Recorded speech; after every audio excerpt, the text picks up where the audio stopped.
বর্তমান পৃথিবী ঋণের জালে জড়িয়ে আছে। প্রতিদিন হু হু করে বাড়ছে এই ঋণের বোঝা।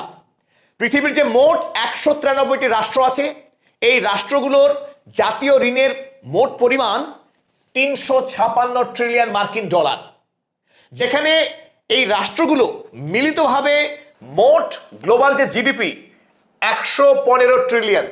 সেই অবস্থায় দাঁড়িয়ে ঋণের বোঝা চলে গেছে 356 ট্রিলিয়ন মার্কিন ডলার। যে পরিমাণ সুদ দিতে হয় রাষ্ট্রীয় ব্যয় নির্বাহ করার পর, কোন রাষ্ট্রই ঠিকমতো সুদই শোধ করতে পারছে না, আসল তো দূরের কথা। ফলে ঋণ ক্রমশ বেড়েই চলেছে। এদিকে যখন আমরা ভোট দিয়ে সরকার তৈরি করছি, মনে মনে ভাবছি সরকার আমাদের জন্য কাজ করছে, অন্যদিকে সরকার বিক্রি হয়ে আছে অন্য কারোর কাছে। ফলে প্রতিদিন আমাদের সরকার যে কর্তব্য তার পালন করা উচিত, দেশের মানুষকে উন্নততর শিক্ষা পরিষেবা দেওয়ার কথা, দেশের মানুষকে উন্নততর চিকিৎসা পরিষেবা দেওয়ার কথা, রাস্তাঘাট ব্যবসা বাণিজ্যের প্রসার ঘটানো উচিত, সেই জায়গায় প্রতিদিন আমাদের নাগরিক অধিকার এবং সরকারি পরিষেবা কম হয়ে আসছে। আমরা একটা বিপন্ন ভবিষ্যতের দিকে এগিয়ে চলেছি। এই সময়ে দাঁড়িয়ে পৃথিবীর যারা দিকপাল অর্থনীতিবিদ, তারা দাবি করেছেন আগামী 6 মাস থেকে 1 বছরের মধ্যে পৃথিবীতে একটা ভয়ঙ্কর অর্থনৈতিক সংকট আসতে চলেছে। এই আর্থিক সংকট এত ব্যাপক হবে যা 1929 সালে আমেরিকা যুক্তরাষ্ট্র জুড়ে যে ব্যাপক অর্থনৈতিক মন্দা শুরু হয়েছিল, অনুরূপ একটি অর্থনৈতিক মন্দা গোটা পৃথিবী জুড়ে আসতে চলেছে, আশঙ্কা করছে বিশেষজ্ঞ মহল। আমরা আজকের এই ভিডিওতে বোঝার চেষ্টা করব পৃথিবীতে যে বিপুল পরিমাণে ঋণের বোঝা বেড়ে চলেছে, সেই ঋণ সরকারকে কারা দিচ্ছে। সরকারের রাজকোষ যখন ফাঁকা, তখন কার রাজকোষ ভর্তি আছে? যারা সরকারকে টাকা দিচ্ছে। সরকার এই বিপুল পরিমাণ ঋণ যে নিয়ে চলেছে, কেনই বা তারা সরকারকে ঋণ দিচ্ছে যখন সরকারের হাতে কোনো পয়সা নেই? আগামী দিনে সরকার এই ঋণ শোধ করতে পারবে কিনা তার কোনো স্পষ্ট উত্তর নেই। অথচ সরকার প্রতি বছর ঋণের পরিমাণ বাড়িয়েই চলেছে। উদাহরণস্বরূপ আমরা বলতে পারি, প্রতি 71 দিনের মাথায় শুধু আমেরিকা যুক্তরাষ্ট্রের ঋণের বোঝা বাড়ছে 1 ট্রিলিয়ন করে। এই জায়গায় দাঁড়িয়ে এই ট্রিলিয়ন বিষয়টা একটু বোঝার কিন্তু দরকার। 1 ট্রিলিয়ন মার্কিন ডলার টাকার পরিমাণটা কত আমরা একটু বোঝার চেষ্টা করি। 1 ট্রিলিয়ন হয় 1000 বিলিয়নে। 1 বিলিয়ন সমান 1000 মিলিয়ন, আর 1 বিলিয়ন কততে হয়? 10 লাখে। 1000 মিলিয়নে 1 বিলিয়ন, 1000 বিলিয়নে 1 ট্রিলিয়ন। সেটা আবার মার্কিন ডলারে বলছি আমরা। সেটা যদি ভারতের টাকায়, বাংলাদেশের টাকায় আনি, তাহলে আরো দুটো শূন্য বেড়ে যাবে। এই বিপুল পরিমাণে টাকার বোঝা, যেটা আমাদের সাধারণ নুন আনতে পান্তা ফোড়ায় মানুষের মাথায় ঢোকা সত্যিই খুব দুরূহ ব্যাপার। আমরা শুধু এটুকু বুঝতে পারছি যে সরকার ক্রমশ ঋণের দায়ে দেউলিয়া হতে বসেছে। আসুন আমরা দেখি সরকারের এই বিপুল পরিমাণে ঋণের বোঝা আমাদেরকে, নাগরিকদেরকে কোন বিপদের পথে ঠেলে দিচ্ছে। একটি মজার বিষয় আছে।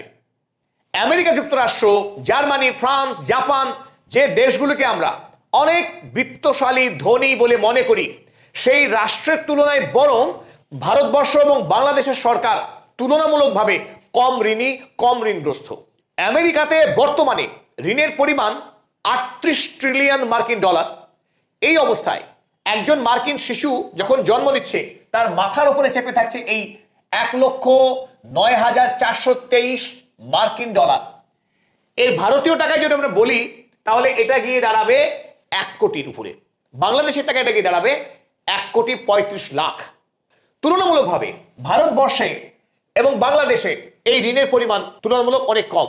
ফলে বাংলাদেশের একজন শিশু যখন জন্মাচ্ছে, তার মাথার উপরে 10 লাখের মতো ঋণের বোঝা, আর ভারতে সেখানে 8 লাখের মতো ঋণের বোঝা। যখন আমরা বলছি একজন শিশু এই 1 কোটি টাকা, 8 লাখ, 10 লাখ টাকা নিয়ে জন্মাচ্ছে, এর প্রভাব কতখানি? সরকার যখন ঋণ করছে, তা আমরা ধরেই নিই শোধ করবে সরকার। আমাদের তাতে কি এলো গেল? ঋণ তো আর আমরা শোধ করছি না, শোধ করবে প্রধানমন্ত্রী, অর্থমন্ত্রী, তারা। বিষয়টি আদৌ কি তাই? দেখুন, আমাদের এই দেশগুলি প্রতি বৎসরে যে বিপুল পরিমাণের টাকা আমাদের কাছ থেকে, নাগরিকদের কাছ থেকে ট্যাক্স হিসেবে, সে ডাইরেক্ট ট্যাক্স হোক, সে ইনডাইরেক্ট ট্যাক্স হোক, অর্থাৎ কি, আমরা প্রতিদিন যে সাবান, শ্যাম্পু, জামা কাপড়, গাড়ি যাই কিনছি না কেন, তার উপরে আমাদেরকে ইনডাইরেক্ট ট্যাক্স গুনতে হয়। সেটা ভ্যাট হোক, সেটা জিএসটি হোক, এক এক দেশে এক এক নাম। সেই ট্যাক্স কিন্তু আমাদের কোথাও 30%, কোথাও 28%, কোথাও 20%। এই টাকা কিন্তু আমাদের পকেট থেকেই গুনতে হয়। অন্যদিকে ইনকাম ট্যাক্স, প্রতি বছর শেষে যারা আমরা রোজগার করি একটু বেশি, তাদেরকে বিপুল পরিমাণে ট্যাক্স গুনতে হয়, সরকারের ঘরে সেই টাকা জমা হয়। এই আমাদের অর্থাৎ নাগরিকদের জমা করা টাকা সরকার প্রতি বছরে কি পরিমাণ সুদ দিচ্ছে সেই টাকা দিয়ে একটু দেখুন। আমেরিকা যুক্তরাষ্ট্র তাদের বাৎসরিক যে রোজগার হয় সেই রোজগারের 19% টাকা, আমেরিকা যুক্তরাষ্ট্রের মোট বাৎসরিক যে আয় করে তার 19% টাকা শুধুমাত্র সুদের, আসল নয়, যে বিপুল পরিমাণে ঋণ করা আছে সেই ঋণের ইন্টারেস্ট দিতে গিয়ে চলে যায়, অর্থাৎ সুদ শোধ করতে গিয়েই চলে যায় 19% টাকা মোট যা রোজগার করে। আর ভারতবর্ষের ক্ষেত্রে সেটা বেড়ে গিয়ে 25% হয়ে যাচ্ছে। অর্থাৎ সরকার যখন 100 টাকা ট্যাক্স হিসেবে কালেক্ট করছে, তার 4 ভাগের 1 ভাগ টাকাই চলে যাচ্ছে ঋণের সুদ শোধ করতে, 3 ভাগ টাকা পড়ে রইল দেশের মানুষের উন্নয়নের জন্য। তাহলে এই বিপুল পরিমাণের টাকা যদি চলে যায় ঋণ শোধ করতে, নাগরিক পরিষেবা কোনো দিনই পর্যাপ্ত হবে না। এখানে বাংলাদেশের কথা যদি আমরা বলি, তা বাংলাদেশের 12 থেকে 14% টাকা প্রতি বছর চলে যাচ্ছে এই ইন্টারেস্ট দিতে গিয়ে। এই যদি অবস্থা হয়, আগামী দিনে আশঙ্কা করা হচ্ছে এই জায়গাটায় যে এই 12% বেড়ে গিয়ে না 30 হয়ে যায়, আর এই 25 বেড়ে গিয়ে না 40 হয়ে যায়। অর্থাৎ আগামী দিনে ঋণ সরকারের আয়ত্তের বাইরে চলে যাচ্ছে। করোনা মহামারী পার হওয়ার পর প্রতিটা দেশ বিপুল পরিমাণের টাকা তারা ঋণ নিয়েছে বিভিন্ন সংস্থার কাছ থেকে, কারণ দেশের যে বন্ধ হয়ে আসা ব্যবসা বাণিজ্য নানান দিকে প্রচুর পরিমাণে ভর্তুকি এবং দেশের পরিকাঠামো নির্মাণে সারা পৃথিবীর একাধিক রাষ্ট্র বিপুল পরিমাণে ঋণ নিয়েছে এই করোনা মহামারী কালে এবং করোনা মহামারীর পরে। ফলে রাষ্ট্রগুলির ঋণ পরিশোধ করার ক্ষমতা অনেকখানি কমে গেছে। এবার আসুন আমরা দেখি পৃথিবীর যে 4টি বৃহৎ অর্থনীতি তাদের ঋণের অবস্থা কেমন। আমেরিকা যুক্তরাষ্ট্র বর্তমানে তাদের ইকোনমি হচ্ছে 30.6 ট্রিলিয়ন, ঋণ 38.1 ট্রিলিয়ন। এখানে একটা 8 ট্রিলিয়নের একটা ঘাটতি আমরা দেখছি। চীন পৃথিবীর সবচেয়ে শক্তিশালী এই মুহূর্তে রাইজিং ইকোনমি, প্রচুর পরিমাণে তার অর্থনৈতিক বিকাশ ঘটছে। সেই চীনের ইকোনমি বর্তমানে তাদের জিডিপির পরিমাণ 19.4 ট্রিলিয়ন, আর তার ঋণ পৃথিবীর সবচাইতে বেশি ঋণ বর্তমানে চীনের 59 ট্রিলিয়ন। এক বিপুল পরিমাণে ঋণের বোঝা চেপে আছে এই চীন সরকারের উপরে। অন্যদিকে আমরা দেখব জাপান, জাপানের ইকোনমি বর্তমানে 4.2 ট্রিলিয়ন, আর তার ঋণের পরিমাণ 10.9, প্রায় 11 ট্রিলিয়ন ঋণ জাপান সরকারের মাথার উপরে চেপে আছে। অর্থাৎ যদি পরিমাণগত দিক থেকে বলি, জাপান এবং চীন প্রায় 19-20 কাছাকাছি ঋণের পরিমাণ। ভারতবর্ষের বর্তমানে ইকোনমির পরিমাণ হচ্ছে জিডিপির পরিমাণ 4.1, আর তার ঋণের বোঝা 2.6 ট্রিলিয়ন মার্কিন ডলার।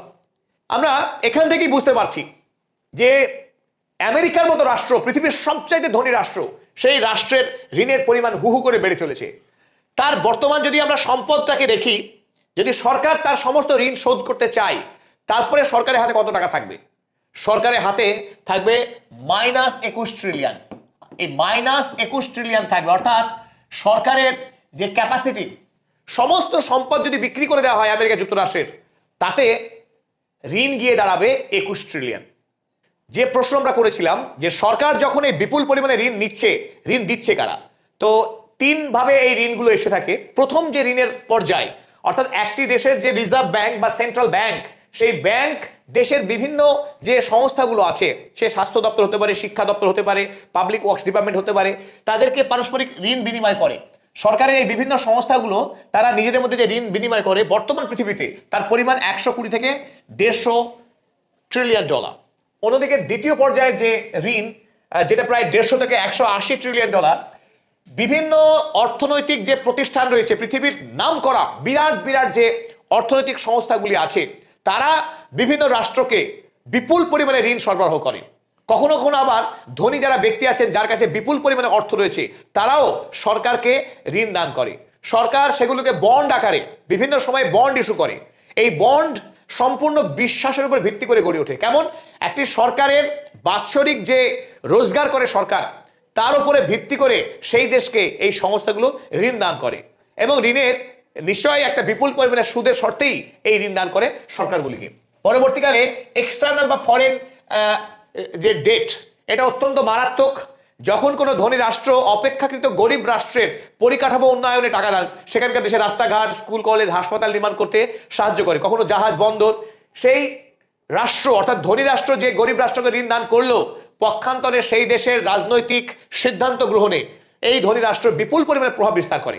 শুধু ওই রাষ্ট্রগুলোই না, এমনকি এই সংস্থাগুলো, যে সংস্থাগুলো সরকারকে ঋণ দান করে, আড়ালে সেই সরকারের বিভিন্ন সিদ্ধান্ত গ্রহণের ক্ষেত্রে এই কোম্পানিগুলো সরকারের উপরে বিপুল পরিমাণে চাপ প্রয়োগ করে।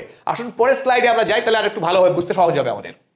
তো পৃথিবীর এই সরকারগুলিকে যারা টাকা ধার দিচ্ছে, তার মধ্যে সবচাইতে উল্লেখযোগ্য হচ্ছে এই অ্যাসেট ম্যানেজমেন্ট যে কোম্পানিগুলো রয়েছে, তাদের মধ্যে সবচাইতে শক্তিশালী নিঃসন্দেহে ব্ল্যাক রক পৃথিবীর মধ্যে সবচাইতে বড় কোম্পানি, যার টাকার পরিমাণ সবচাইতে বেশি।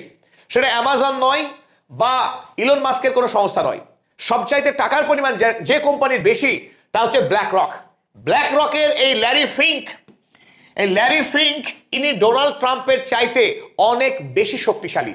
কারণ এই ল্যারি ফিঙ্ক বা তার মতো যারা অ্যাসেট ম্যানেজার আছে, তারাই সারা পৃথিবীর সরকারগুলির অর্থনৈতিক সিদ্ধান্ত কি হবে তা পক্ষান্তরে ঠিক করে দেয়। এই মানুষগুলো ঠিক করে কোন দেশের সঙ্গে কোন দেশের যুদ্ধ চলবে, কতদিন চলবে, এবং যুদ্ধ যদি বন্ধ হয় কখন বন্ধ হবে, কি শর্তে বন্ধ হবে, এই সিদ্ধান্তগুলোর আড়াল থেকে নিয়ন্ত্রণ করে এই মানুষগুলি।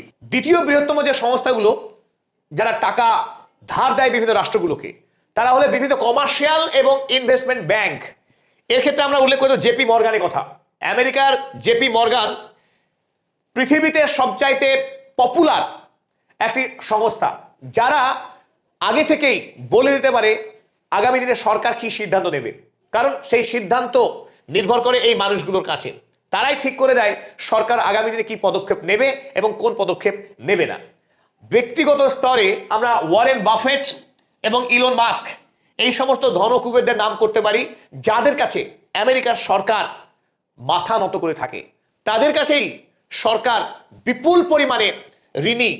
তারা ঠিক করে দেয় আমেরিকা সরকারই হোক বা আমাদের পৃথিবীর বিভিন্ন দেশের সরকার কখন কিভাবে তার অর্থনৈতিক সিদ্ধান্ত গ্রহণ করবে।